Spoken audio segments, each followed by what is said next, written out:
Olá, irmãos, sejam bem-vindos à Escola Bíblica da Primeira Igreja Batista de Irajá. Hoje a nossa lição é a primeira do ano de 2022. Então eu quero desde já te desejar um ano novo abençoado a você e a sua família. Que seja um tempo de aprendizado e que o Senhor nos guie nessa caminhada. Vamos orar, vamos falar com Deus. Querido Deus, nós te louvamos porque temos a oportunidade de estudar a Tua Palavra em mais um ano que se inicia. Colocamos nossas vidas em Tuas mãos, pedindo que o Senhor sempre nos guie com sabedoria, com graça, cuidando de nós e das nossas famílias, ó Pai. Consagramos tudo o que faremos a Ti ao longo desse ano, que seja somente para a Tua honra e glória. Eu oro em nome de Jesus. Amém.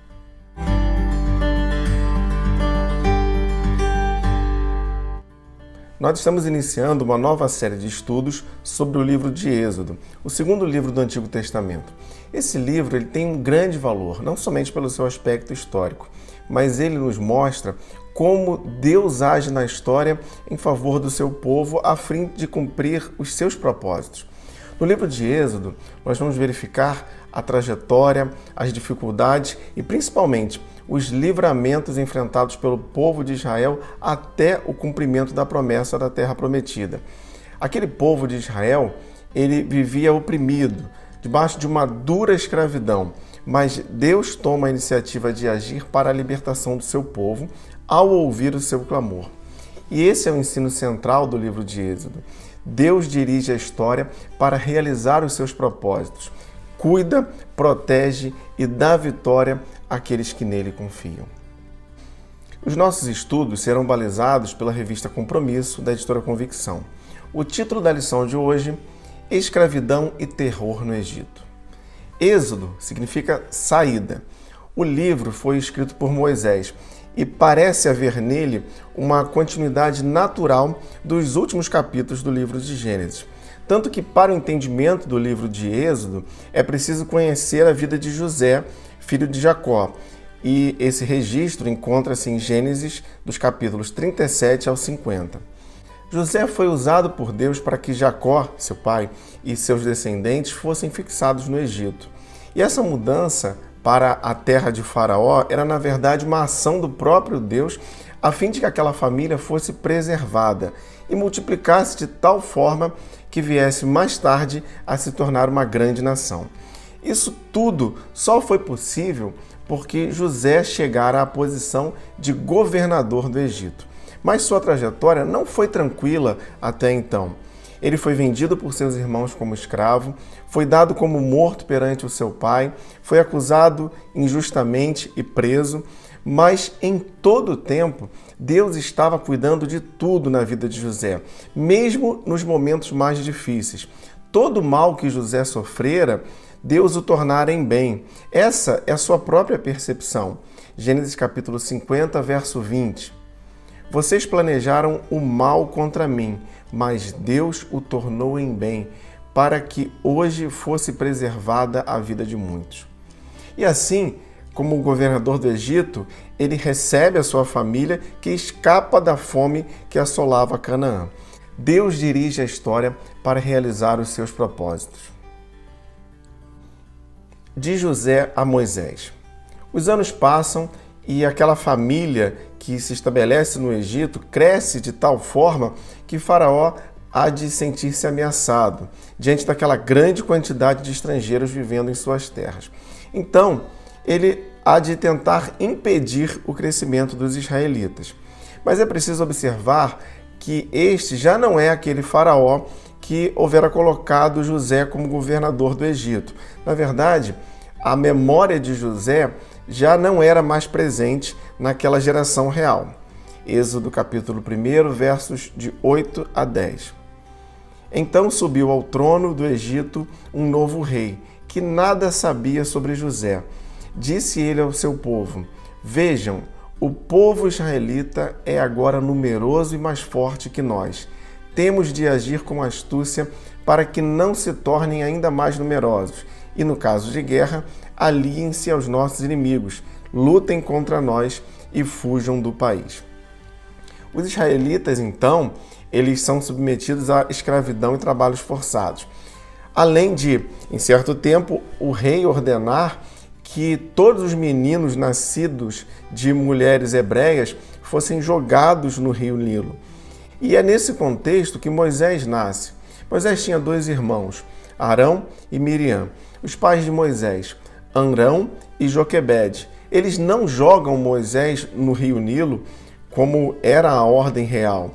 E eles então o escondem por 3 meses.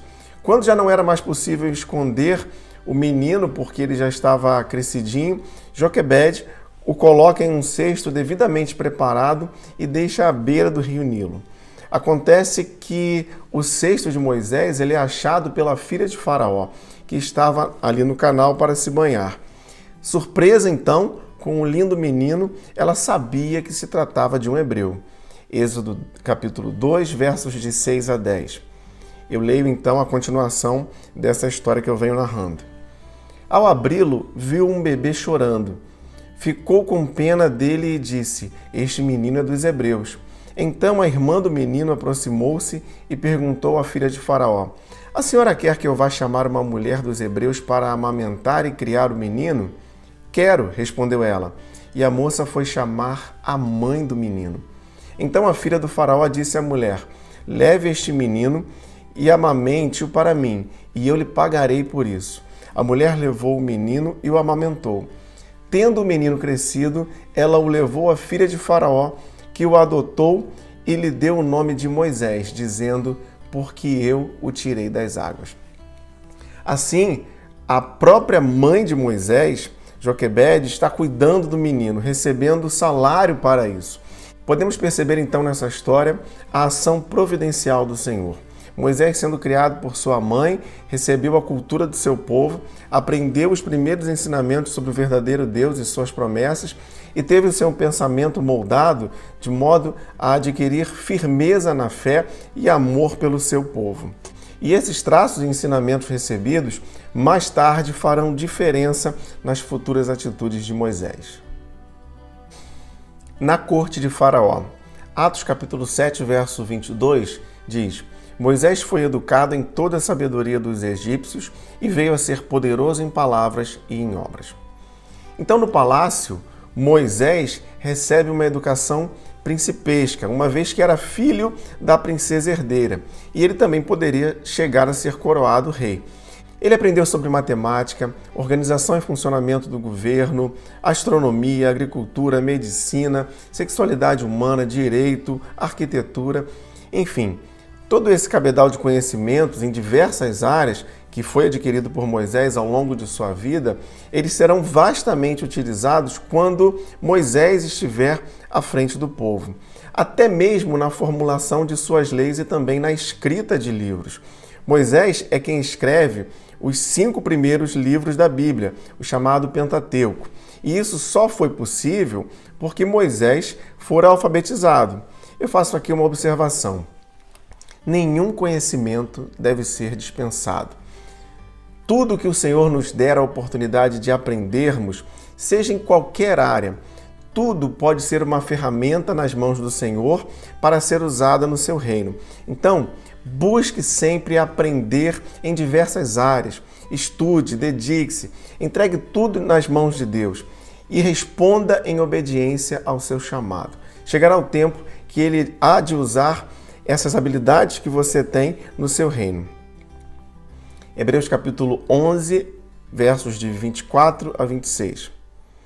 Pela fé, Moisés, já adulto, recusou-se ser chamado filho da filha de Faraó, preferindo ser maltratado com o povo de Deus, a desfrutar os prazeres do pecado durante algum tempo. Por amor de Cristo, considerou a desonra, riqueza maior do que os tesouros do Egito, porque contemplava a sua recompensa. No deserto de Midian. Moisés cresceu na corte de Faraó, como já dissemos, mas manteve a identificação com seu povo. Já aos 40 anos de idade, ele presencia uma situação onde um israelita escravo estava sendo duramente castigado pelo seu feitor. Diz assim, Êxodo capítulo 2, versos de 11 a 12. Certo dia, sendo Moisés já adulto, foi ao lugar onde estavam os seus irmãos hebreus e descobriu como era pesado o trabalho que realizavam. Viu também um egípcio espancar um dos hebreus. correu o olhar por todos os lados e, não vendo ninguém, matou o egípcio e o escondeu na areia. Esse foi um grave erro, pois mesmo pensando que ninguém estaria vendo, ele deveria lembrar que Deus sempre está vendo. Então, irmãos, o fato de ninguém presenciar alguns de nossos atos não nos habilita a fazermos o que é incorreto. Devemos buscar sempre a vontade de Deus, obedecendo os seus mandamentos em tudo o que fizermos. 1 aos Tessalonicenses, capítulo 4, verso 2. Pois vocês conhecem os mandamentos que lhes demos pela autoridade do Senhor Jesus. Pecado é pecado em qualquer situação, independente de quem está presenciando. E de volta a Êxodo, capítulo 2, verso 15. Quando o faraó soube disso, procurou matar Moisés, mas este fugiu e foi morar na terra de Midian. Ali assentou-se à beira de um poço. Decorrente então dessa situação desastrosa, sem poder voltar para o Egito, Moisés ele foge e passa 40 anos em Midian, distante do Egito e da corte de Faraó. Deus vai usar esse tempo para completar o preparo de Moisés para a sua nobre e importante tarefa de libertar o povo e escrever as suas leis. Moisés vai viver na casa do sacerdote Jetro, onde ali aprende mais sobre Deus e também sobre o deserto por onde guiaria o povo de Israel em sua peregrinação. E é em Midian que Moisés vai viver a experiência com Deus junto à sarça ardente. Êxodo capítulo 3, versos 1 e 2. Moisés pastoreava o rebanho do seu sogro Jetro, que era sacerdote de Midian. Um dia levou o rebanho para o outro lado do deserto e chegou ao Horebe, o monte de Deus. Ali o anjo do Senhor lhe apareceu numa chama de fogo que saía do meio de uma sarça. Moisés viu que, embora a sarça estivesse em chamas, esta não era consumida pelo fogo. Nessa experiência da sarça que não era consumida, o Senhor chama Moisés a ir a Faraó e livrar o seu povo da opressão do Egito. Deus dá a garantia de que estaria com Moisés durante toda a sua jornada. Êxodo capítulo 3, versos 13 e 14. Moisés perguntou: quando eu chegar diante dos israelitas e lhes disser, o Deus dos seus antepassados me enviou a vocês, e eles me perguntarem, qual é o nome dele? Que lhes direi? Disse Deus a Moisés, eu sou o que sou. É isso que você dirá aos israelitas, eu sou, me enviou a vocês. Deus se apresenta como o eu sou. Jesus assume também essa ideia sobre si.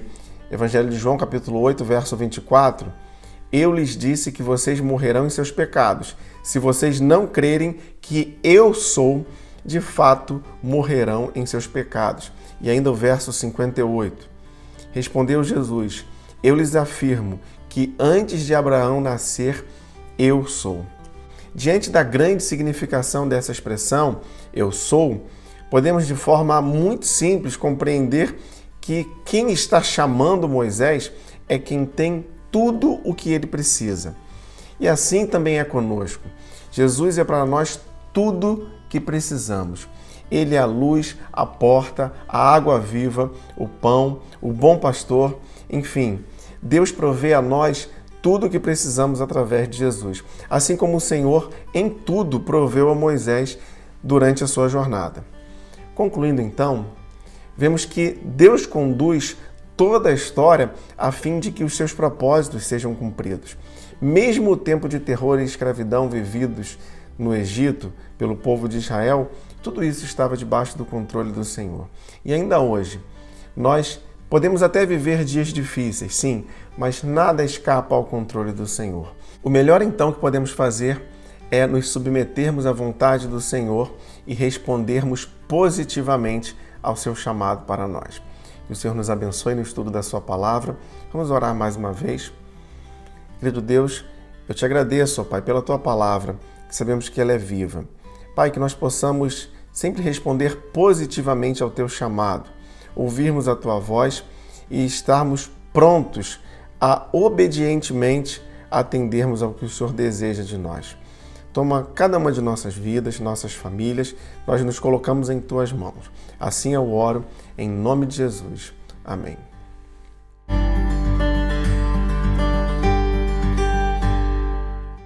E se você gostaria de enviar sua dúvida ou comentário sobre a lição de hoje, você pode fazer isso através do nosso e-mail ou das nossas redes sociais. Não se esqueça de inscrever-se em nosso canal, ativar as notificações e compartilhar os nossos vídeos. Você também pode nos seguir nas nossas redes sociais, EBD, Igreja de Irajá e Missões Igreja de Irajá. Muito obrigado por você que nos acompanha aqui na Escola Bíblica da Primeira Igreja Batista de Irajá. E lembre-se, leia, estude, entenda a Bíblia.